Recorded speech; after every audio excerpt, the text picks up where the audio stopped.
name is Mrs. Slater from Hall Music Service, and in this video I'm going to show you how to do some tonguing on the flute.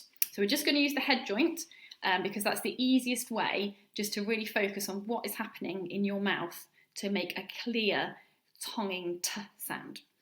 So when you tongue, it's how we start a note. So if you tongue a note, it sounds like this. And we use our tongue to get a really nice clear and clean start to the note. If we don't use our tongue, it sounds like this. And you can hear it's a little bit fuzzy sounding and it's not as clear.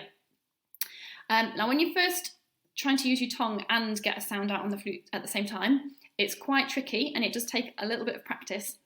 And the first thing you need to do is work out what is going on in your mouth when you are tonguing, which by that we mean saying t. So at the start of the notes, we do this action, we do t.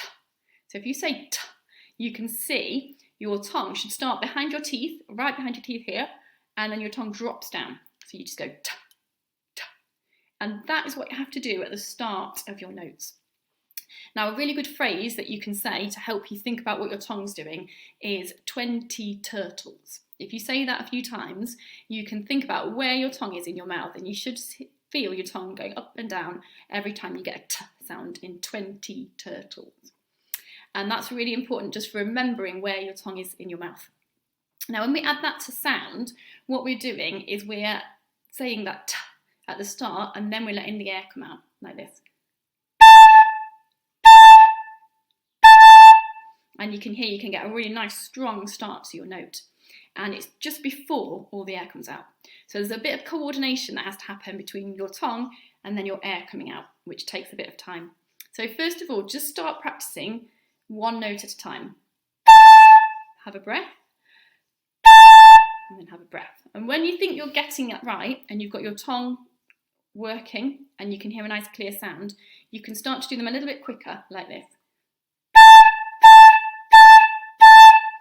And that time I was using the same breath, but I was stopping and starting the air with the tongue. And that does take a while to get used to, but if you can keep thinking about that every time you start a note, that's really, really good practice. And it really helps making a really clear sound. And also when you start playing your tunes, it helps you to get a nice, to get the shape of the melody sounding really, really good.